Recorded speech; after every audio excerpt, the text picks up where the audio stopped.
This episode is proudly supported by Pepe Saya Australian Cultured Butter. The Pepe Saya all-new Australian butter sheets, everything we've learned over the last 12 years, we've put into making this new butter sheet. Combined with a brand spanking new shiny machine from Switzerland, we're able now to produce this beautiful butter sheet that's so easy to laminate with. So it's pliable, it's very fresh. If you're an Australian baker buying our butter sheets, they're made weekly. The formulation, it's a beautiful unsalted butter that will work for savoury and sweet. I think it's a perfect balance there. The bakers and pastry chefs that are using it are just raving about it.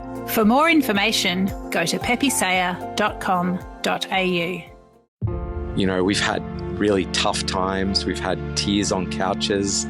We've had, we're America. But also, where would we be without our customers and without Australians embracing Pepe Saya cultured butter? Where would we be? This is the Deep in the Weeds podcast.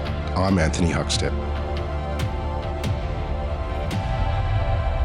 One of my favourite things about covering food for my career is seeing small artisan producers thrive and become part of the fabric of our food culture. Well, today's guest is an inspiration in that manner, and it's always an absolute pleasure to catch up with longtime friend of the show, Pepe from Pepe Saya. Mate, how are you? Yeah, good, man. What's going on? You've been so busy. I think last time we caught up, you just sort of infiltrated the US with your butter. How's things been going? Oh, crazy. We're not even a year yet. We get to a year on we're marking the day, 23rd of March. This year will be 1 year of operations in the US. So it just feels like it's been 3 or 4 years already, but it's only a year. It's just weird. I know we sort of talked about it when we last caught up, but you're actually producing the butter there as opposed to here. How has that been, and what's the success of that been like? Yeah, look, definitely, because I call my home Sydney, and the creamery here is in Sydney.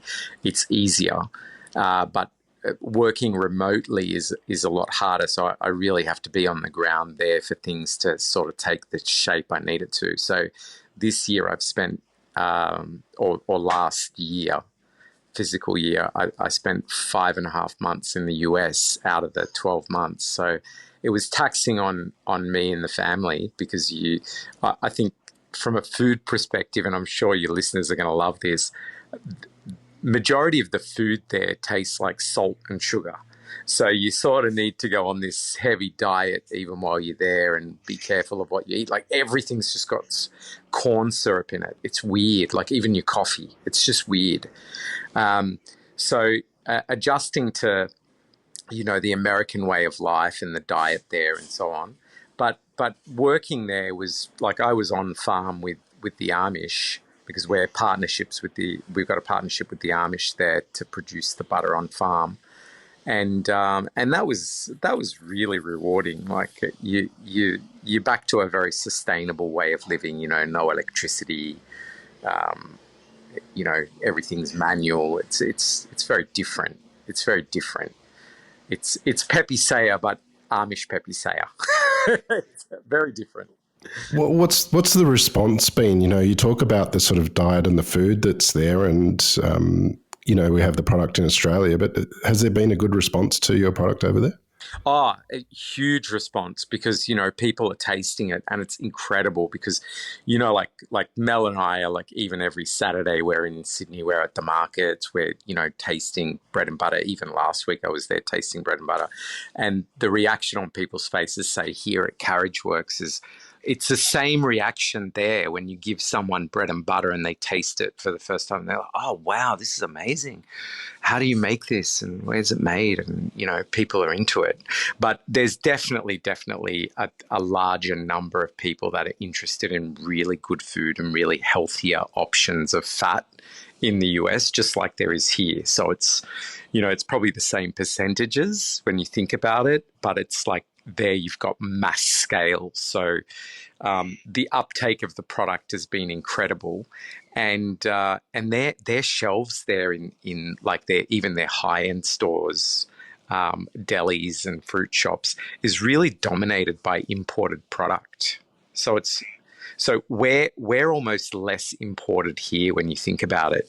Like it feels like, geez, like we've had 15 years and we've got such a healthy butter industry now, and especially artisan products coming through, where the US is really that, like you find it's very mass produced, very big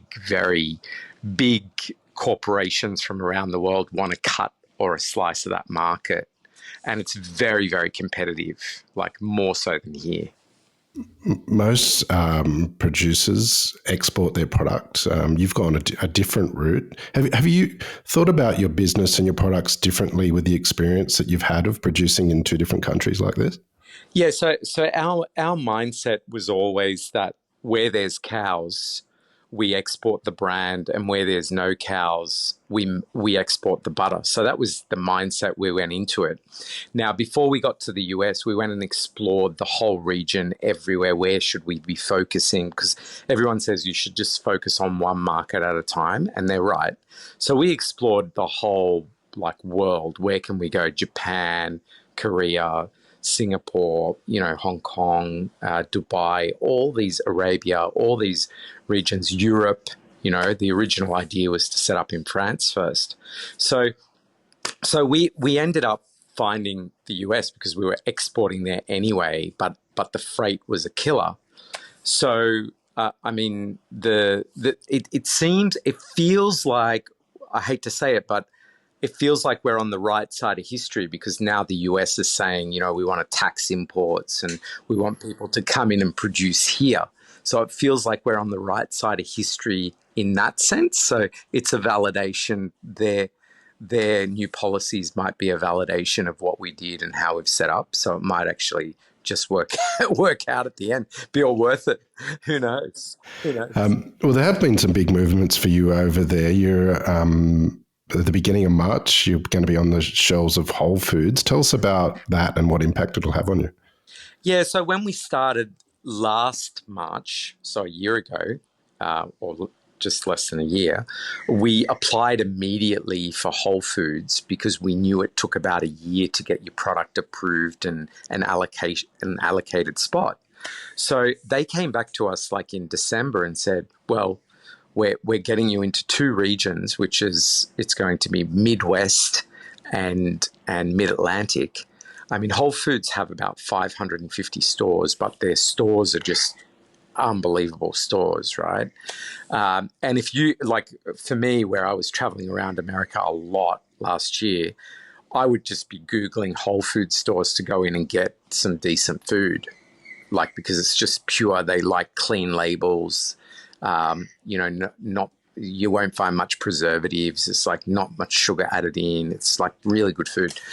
And then we got the call and we were like, wow, what's this? So it's 120 stores starting from the 1st of March. We go onto shelf. So we've already produced it now and sent it off. So it's hit the stores this week and it'll be on the shelf on the 1st of March. So it's very, very exciting. But it just tells us that, okay, we're on the right track. So it's a way of us. We're always looking for validating our KPIs that we set. So say we set certain benchmarks and we go, okay, by this date we want to be at Whole Foods. I mean, we had Whole Foods down for 2027. That's how the speed of it's come up. We've already been contacted by all the airline partners that we work with out of Australia to supply out of the US, which has been amazing. Our online store is already up and running, and we're making butter sheets out of Pennsylvania that we supply into New York, into one bakery. We've got a partner bakery that we're just trialing with called Libre. And we're supplying now into about 29 states from Pennsylvania. So it's been. Yeah, it's been like 1 year feels like so long, but things move fast when you've got the right team, you got the right environment, and you got the right product team. It just moves really, really quick. Australia's had some interesting times from a food sense in the last couple of years, and challenging for the restaurant sector. But how are you seeing things at the moment, and how are you placed in Australia with your products? Look, we just have this philosophy of not taking our foot off the gas. So, like, I go around now. I'm in Sydney currently, and everyone I talk to is going, "Oh, it's quiet. It's like, things aren't great." And I'm like, no, you don't need to look at any of that. You just look forward. You just keep push, push, push. And that's what we're doing. So we find that because we're always in that acceleration stage, growth stage, with just that mindset, we don't really feel these downturns that people are talking about. And we're continuously innovating and trying to, do it differently, do it new. What does the customer want? Put the customer first. And it's working. So in Australia at the moment, we've just launched our butter sheets. We've got brand new butter sheets coming on the scene. And that's been keeping us so busy because we need to introduce all the butter sheets to all the bakeries, right? So because you're doing that, you're busy and your revenue's growing because anyone that takes up the butter sheet is adding revenue into your coffers, which you're using to grow, like it's turnover and profit are two separate things. Yeah. Tell us a little bit about what's special about these butter sheets and how useful they are in a commercial kitchen. Look, a lot of chefs need a butter sheet that's pliable, that can handle a little bit of a hot kitchen because most of our kitchens here in bakeries are a little bit hot. So we've reformulated our butter sheet and took a lot of processes that we used to have out. We've got a state-of-the-art machine from Switzerland that was commissioned in November last year. And we've been testing that, and the butter sheets basically started rolling out from January. So all the customers we have that were on our old sheets have now all moved over to the new sheets and loving it. The reviews have been great. It's quite interesting when you think about a butter sheet and you think about how it's used. So croissants are made with 30% butter in them.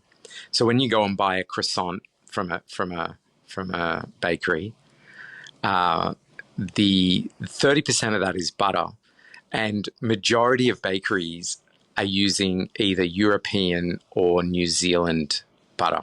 So it's like the money's going overseas. It is one of the only butter sheets available in Australia that we're making, that we can make at a scale because we've got this brand new shiny machine that can do it, because it's not something you can do by hand, and because it won't be pliable like the machine makes it. So we had to invest very heavily in that. So, but it gives the chefs, the pastry chefs, the bakers, even the restaurant chefs that want to make a parfait or croissant or whatever they're making, danishes, it also opens that opportunity to use Australian produce. So that's a big tick. It's very unique in its flavour because we have a special blend that we have that has a particular flavour to it. So it's not like our cultured butter. It's different than that. It's more of a unsalted butter, but it's got flavour in it. So it gives, once you heat it up and make those croissants, you get this beautiful, rich flavour in there. So not savoury, not sweet. It has to be for croissants, just in the middle. So that's really giving, like, the customers that are taking it on and loving it are really having great success with it. And the customers that like the end result has to be the customer coming in to buy the croissant, the Danish or the pie, it comes back again and buys more. That's how we know if if the butter sheet is good or not at the end. Is there repeat business? Are your pastries amazing? One part is the pro talent of the pastry or the baker, but the other part is obviously the ingredients. I can't quite believe that it's been 15 years that you've been making butter now, and it was all from a happy accident, or the fact that you had too much cream and you thought you'd give it a go. What's it been like if you think back to then and now and the growth of the company? What's it been like?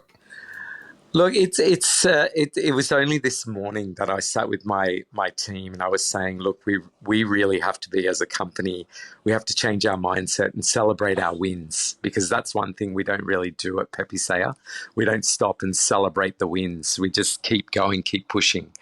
And we've been looking back, we've been doing a lot of reflecting actually this month on the last 15 years.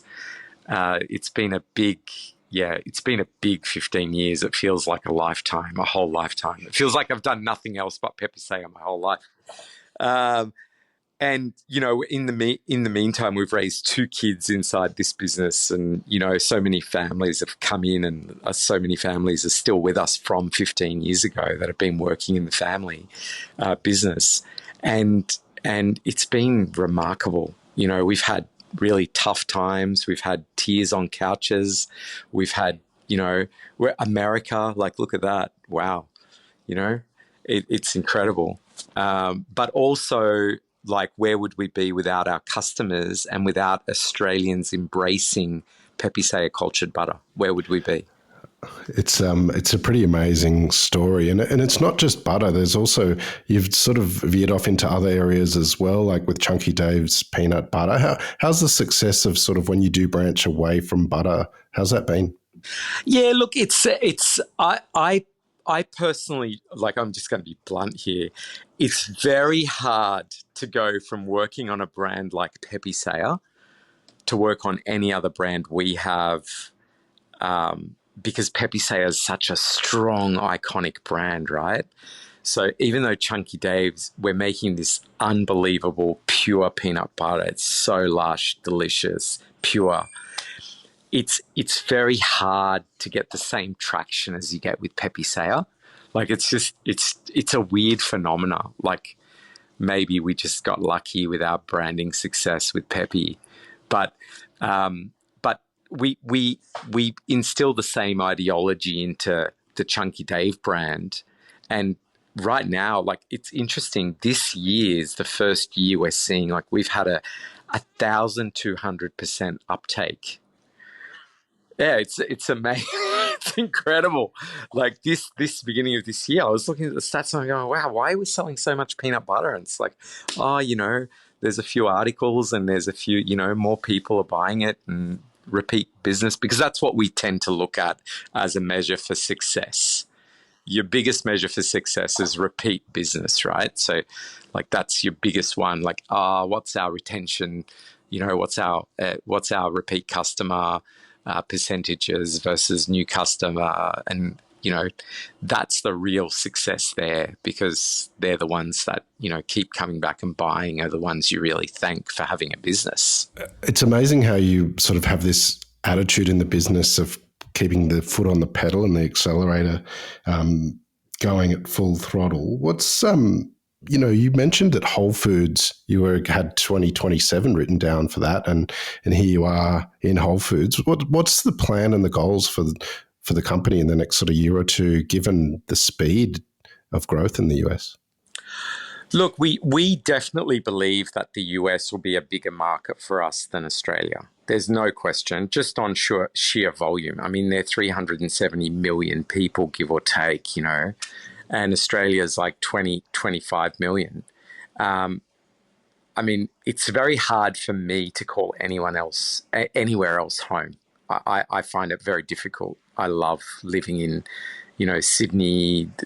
The lifestyle in Sydney is like lucky they don't know how good it is here. That's what I always say. Otherwise, you'd have a lot more people here. But the reality of it is, as that market grows, we do have to make that shift of being on the ground there driving. So say, for example, I was there in most of January and early Feb. I'm going back on Monday because we've got Expo West. Then I go back for the National Restaurant Association in May, and then I'm there all of June and July because we've got the fancy food summer expo on, right? And then you do all these things around the expo of like being at the dairy, being at the farm, being with your distributors. So it's just quite a full-on schedule. And then you're coming back not only for the business here, because the family's here, my 2 kids are here, my wife is here. And while how we split our time is that Mel, my partner, my wife, also runs the business, right? So I'm not in Australia, Mel's running the business, I'm running over there, and vice versa. Then she jumps over there and I stay here, and that's how we've sort of been running it. So it's a little bit taxing on us because we like to be together. We like to, enjoy our lives, and we're getting to that age where you sort of want to slow down, but then you go, well, no, like these are the, I just turned 49, so the next 10 years for me are going to be the years I'm going to put all in, right? Like from 50 to 60, you want to be all in. You want to be like just charging, like that's where you've got the knowledge you need to sort of get things done the way you want to do them. Mate, your energy is inspiring. You always sound like you're running a marathon. I am. At pace. Yeah. So with the sort of new products and, the butter sheets and, the peanut butter and everything, what's the best way for people to get you? Is it through online store or through distributors? What's the best way to get you? Yeah, look, it depends where they're located. So say you're next to us, you're in Sydney, you just come to us direct. If you're out of, you come to us anyway, like say you're a wholesale customer, and then we'll work out the best and most effective way of getting you the product. With a retail product, obviously there's, it depends where you live, like in Sydney, Harris Farm, and there's beautiful fruit shops and delis, and same in Melbourne and Brisbane and Canberra and Perth. Perth is one of our largest distribution cities we have. We do so much in Perth, and Tasmania, believe it or not. So we are well distributed around Australia, and we also have online. So what's unique about the online store is we have so many different products, and it's not only products we make, other people make with our product, with the butter, to give you an experience, like say the salted caramels or the sticky tin, or like not everyone carries all our products, but you can get them online, and we have next day delivery nearly everywhere in the country. So we've worked very, very hard. George, who heads up online, has worked very hard to make that accessible to people. Like you can pick the day it gets delivered, and it gets delivered to you. So those things are all available for people. So it's very easy to access our products. Well, Pepe, it's always inspiring and entertaining to catch up with you. Can't wait to see what you do next in the US and in Australia as well. As always, please keep in touch, and we'll catch up again soon. Awesome. Thank you. This is the Deep in the Weeds podcast. I'm Anthony Huckstep.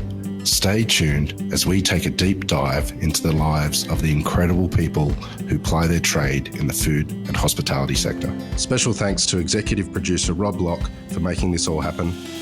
Follow us on Instagram at Deep in the Weeds Podcast, or email us at podcast@deepintheweeds.com.au. Stay safe and be well.